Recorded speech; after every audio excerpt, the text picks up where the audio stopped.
So, welcome again to this new lecture for the course Fundamentals and Applications of Dielectric Ceramics. So, let us just do a brief recap of previous lecture. So, in the previous lecture we talked about bonding in materials, ceramic materials. So, basically materials have metallic covalent and ionic bonding, and ceramics are typically ionically bonded, although there could be a fraction of some of them having partially covalent bonding. Some of the ceramics such as silicon carbide or diamond, they are predominantly covalently bonded though. And then we looked at packing of spheres, the way considering a spherical model for atoms, how atoms pack in the space. So, generally in terms of simple structures, atoms make simple cubic lattices or body centered cubic lattices or close packed structures such as face centered cubic or cubic close pack packing or hexagonal close pack packing of spheres. And the way these atoms pack in the space, they also leave voids between them, and these voids are called as interstices, and these voids are useful for hosting a lot of impurity atoms, especially in case of ceramics. They host cations because the base lattice is made by anions. So, that is why the concept of interstices were important. So, we looked at two major kind of interstices such as tetrahedral and octahedral, but there could be other interstices as well depending upon the coordination. So, you can have interstices, theoretically speaking, you can have interstices with two-fold coordination. So, you can have something like this. So, this is an impurity atom. You can have three-fold coordination, which is a triangular kind of lattice. So, you may have something sitting here. Four-fold we saw tetrahedral, six-fold we saw octahedral. So, this is tetrahedral, this is octahedral, and then there is also possibility of 8-fold, which is cubic coordination, and then we can have 12-fold, which is basically you can say CCP kind of coordination. Okay. So, we will see that how these coordinations are obeyed in case of ceramic structures in subsequent slides. And then we looked at some examples of covalent materials such as diamond, silicon, and then of course examples are silicon carbide, zinc oxide. So, all these cubic structured materials, they follow diamond structure. So, in this lecture now we will move on to ionically bonded materials, which are basically ceramics, and lot of dielectrics are basically ionically bonded. So, essentially in this class of materials, these are generally compounds made of anions and cations. So, you have negatively charged atoms as anions, which are generally oxygen atoms, but it could be other atoms as well, and then cations are present as well to make the compound. And in general, these anions and cations have large difference in the electronegativity, and this large difference in the electronegativity is the driving force behind forming a strong ionic bond. So, the difference between electronegativity of anion minus electronegativity of cation, more of this is basically related to the bond strength, and higher this is, higher the bond strength is. Generally, anions are bigger than cations. As a result, anions tend to form the base lattice and cations fill in the interstices. And since we have ions of different valences, positive and negative, there are certain rules which have to be followed to give rise to structures which are stable in nature, and these rules are called as Pauling's rules. So, as we will see in subsequent slides what these rules are. So, first of all, I mean, when you put these atoms together like atoms, cations and anions together, the question is why should they form a stable structure rather than just remaining as a molecule. And so, in terms of, so we need to consider the energetics to reach a conclusion about this. So, cations are defined by ionization energy and anions are generally defined by their electron affinity.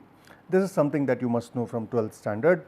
And then energy of an ionic bond is basically when you consider the energy of ionic bond, you consider a variety of forces. So, one is the van der Waals interaction, which is basically attraction, which is generally very weak. Then we have Pauli's repulsion to obey Pauli's exclusion principle, because you cannot violate Pauli's exclusion principle, and then there is a Coulombic attraction because you have positive and negative ions, which is very strong. and the contribution to this bonding is mainly electrostatic in nature, and it is generally defined as the energy which is called as Madelung energy. So, how this energy is arrived at? So, in ionic solids, so you take this, for example, sodium and chlorine together. So, instead of sodium chlorine remaining separately in the space or remaining isolated as sodium chlorine molecules, they form an ensemble which looks something like this. And the reason for that is there is much stronger binding between these sodium and chlorine atoms than just the van der Waals attractive energy, which goes as 1 over R. So, there are two kinds of energy which one has to consider. First is you have to spend energy to ions. So, basically you have ionization energy of sodium, which is the electron affinity of chlorine, and then you have to gain energy to bring these atoms together, and this gain in energy is called as the cohesive energy. So, you look at it this way. So, you have this sodium in the gas form, you add to it the ionization energy of, let us say, 5.414 electron volt, you make sodium plus ions plus electrons, right, still in the gas form. Then you have chlorine ions gain this electron, chlorine atoms gain this electron, they become chlorine ions still in the gaseous form, and you release the energy of electron affinity, which is 13.61 electron volt, okay, which is electron affinity of chlorine. And when you put these ions together in the gaseous form, sodium and chlorine together, they form the crystal sodium chloride, and they release energy of 7.9 electron volt, which is basically the cohesive energy.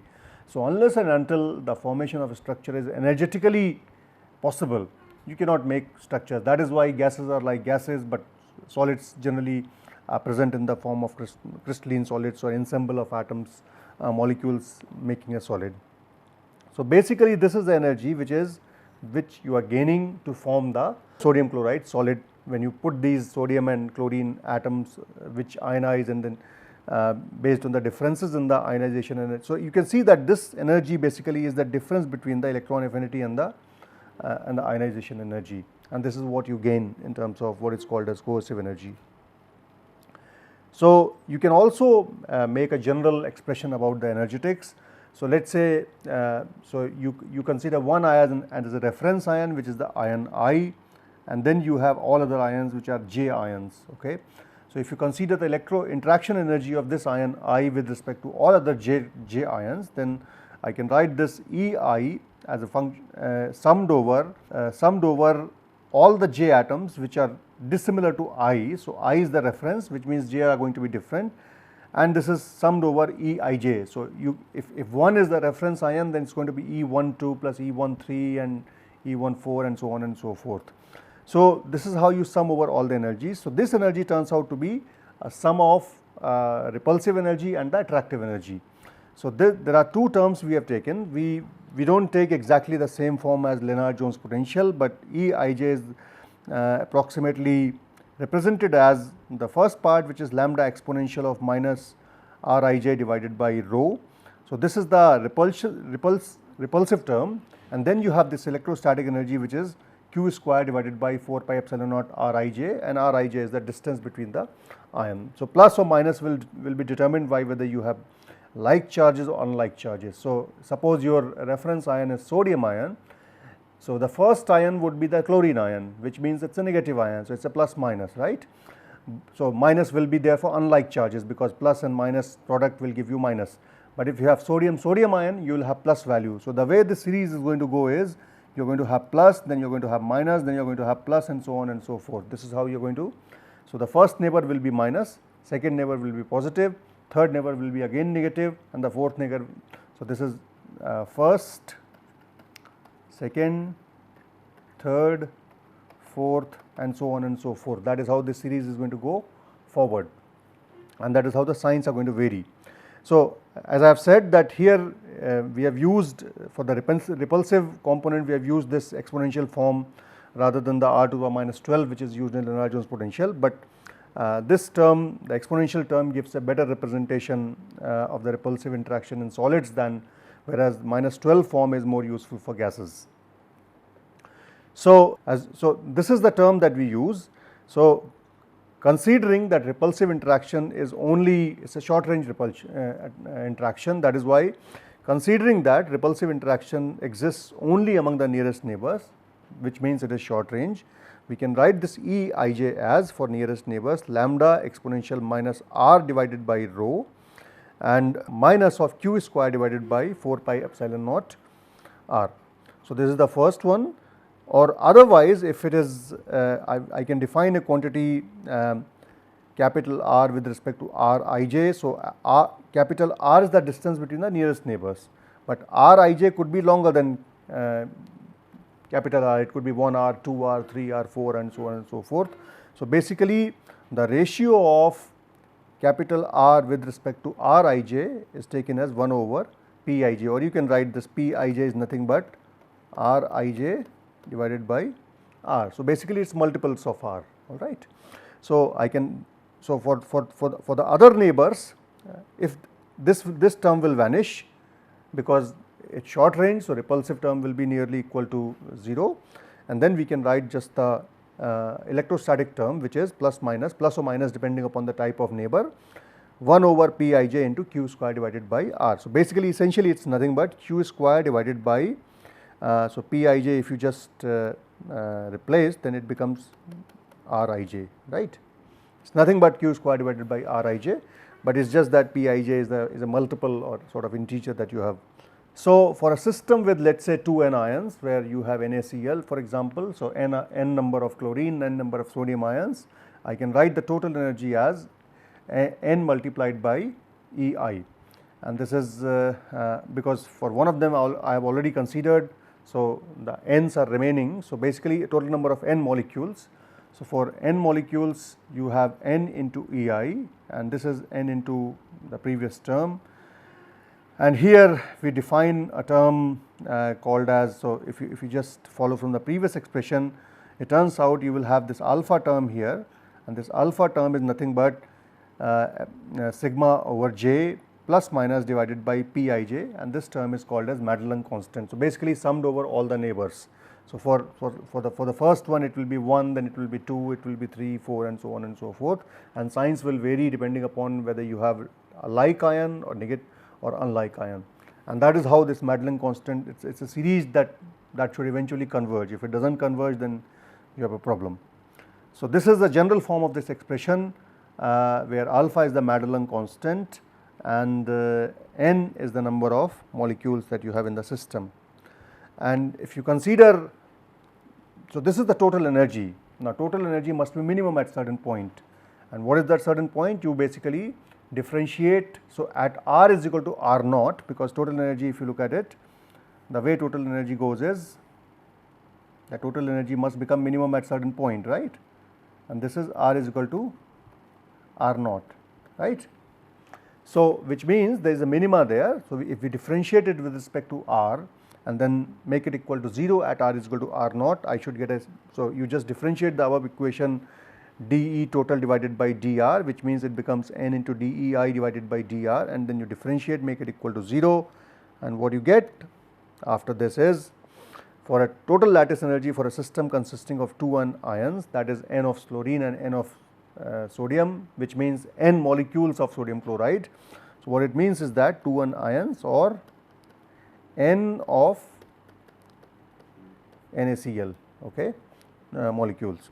So, this E total will then be worked out as minus of n alpha q square divided by 4 pi epsilon naught R naught into 1 minus rho divided by R naught, and this minus of n alpha q square divided by 4 pi epsilon naught R naught is called as Madelung energy, and this is what is basically a signature of the bond strength in a system. So, you can see that it depends upon Madelung constant. So, higher the Madelung constant is, more negative the Madelung energy is, and higher the value of Q is, more negative the basically energy is, bond strength is, more higher the bond strength is, more negative the bond energy is, higher the bond strength is. So, essentially this is what the difference is between for example, something like sodium chloride and magnesium oxide. So, if you look for sodium chloride has Q is equal to 1, Q is equal to 1. So, which means Q square will be equal to 1. But if you take for MgO, So, for sodium chloride Q square will be equal to 1, but if you look for MgO, what will it be? 4, because it is 2 into 2, right, 2 into 2. So, that is why if you plot this now energy, so for sodium chloride the plot will be something like this, but for MgO it could be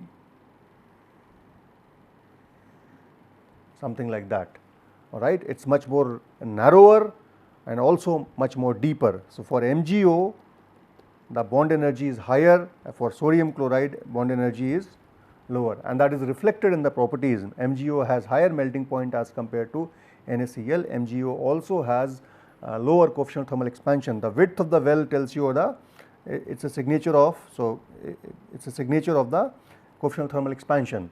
So, coefficient of thermal expansion is basically the change in the delta A, and change in delta A is more in case of NaCl than in case of MgO, and that is because of change in the bond energy for that unit length, and change in the bond energy with respect to the length, and the length change in the length is more in case of NaCl than in case of MgO. So, this is, so higher the Madelung constant is, so alpha increases, you can say the bond energy decreases, and then Q square increase, E again decreases, and both of these will mean that material will have higher bond strength. So, anything similar to, you can have zirconium oxide, you can have yttrium oxide, you can have, so anything which with higher Q generally will have high value of melting point and other properties as compared to something with lower value of, so lithium fluoride, sodium chloride, they are generally low melting point. But if you look at magnesium oxide, nickel oxide, iron oxide, they are higher melting point. If you look at Y2O3, ZrO2, TrO2, even higher, Al2O3 higher. So, because of higher Q and as a result more negative.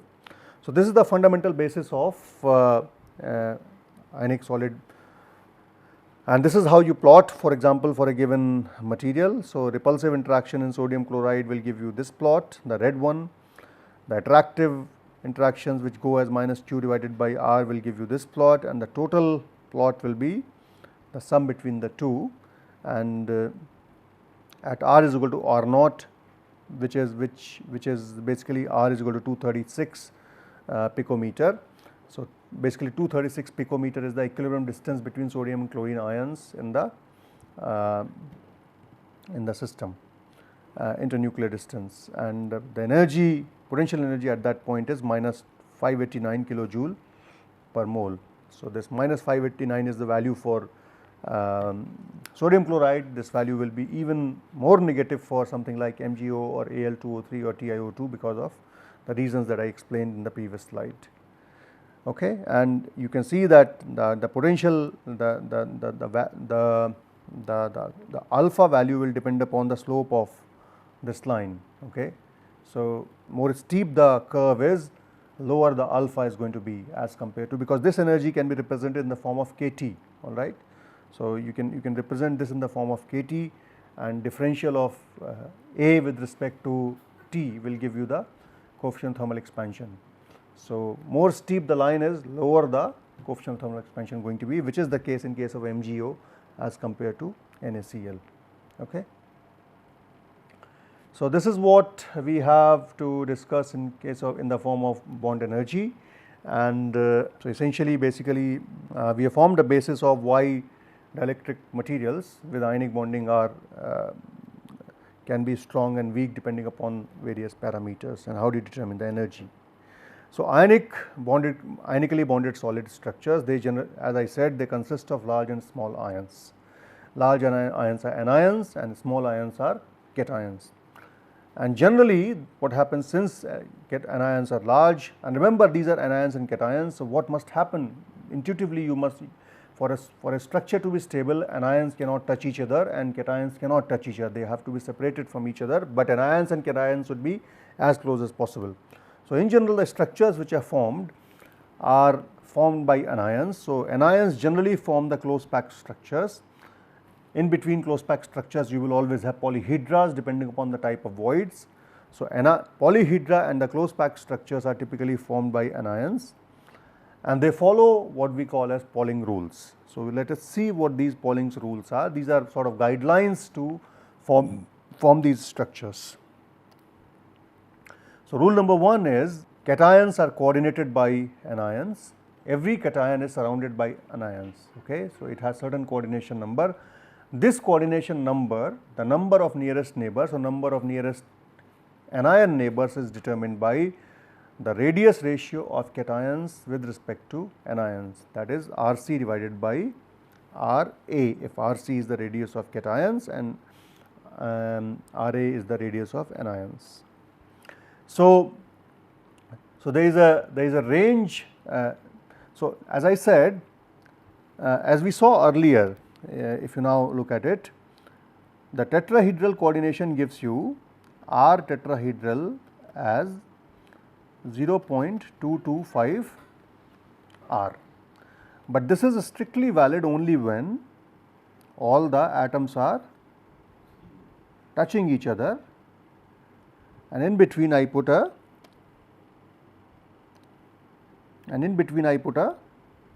cation. So, this is the interstitial atom and these are the host atom. Now, this situation is, so this is the radius, this is the size of an atom that can be placed inside the tetrahedral void without displacing the host atoms, and the host atoms are touching each other. But in case of ceramic materials consisting of anions and cations, the host atoms cannot touch each other because of electrostatics. If they touch each other, the electrostatic repulsion will be very high and repulsion will be very large at close distances.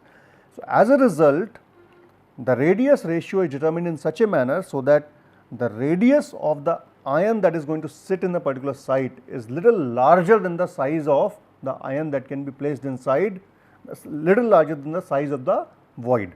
So, that is why you will see the ratios are determined in such a manner. In case of linear, obviously it is not an issue. In case of linear, you will have two atoms like this, and then in between you put a small atom like this. So, generally smaller atoms whose radius ratio is less than 0.155 will follow this kind of linear configuration. So, this is anion and this is cation. Okay.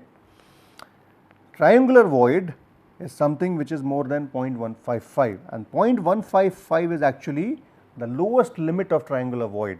So, which means if you look at the ideal triangular void, it is going to be something like this, right, and this is the size of atom that will fit inside.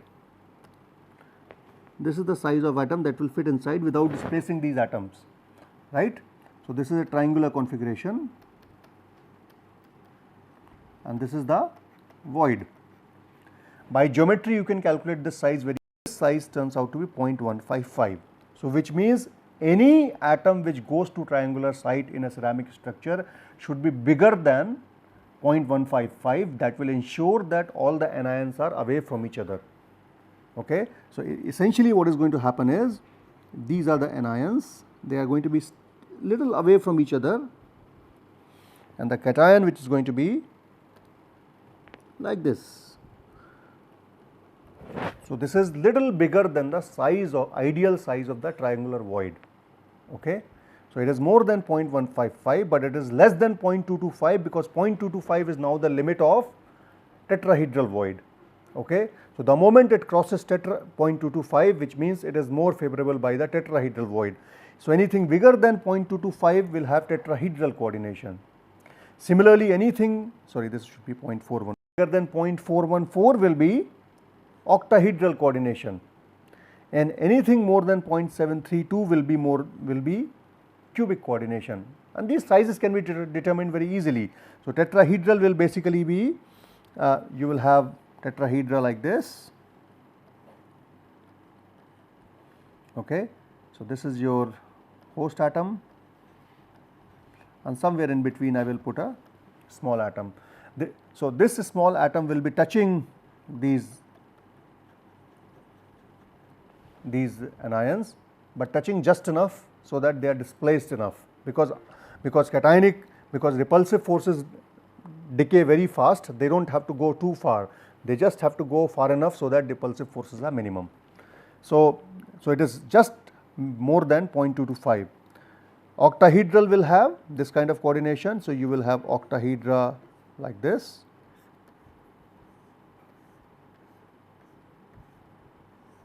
Okay, so here you will have these are the atoms, and somewhere in between we will have this little octahedral void, which is less than 0.732, but more than the size of octahedral void. Okay. The moment you reach 0.732, it is the boundary of cubic. And what is cubic coordination? It is basically 8-fold coordination, where you have these as host atoms and the impurity will sit inside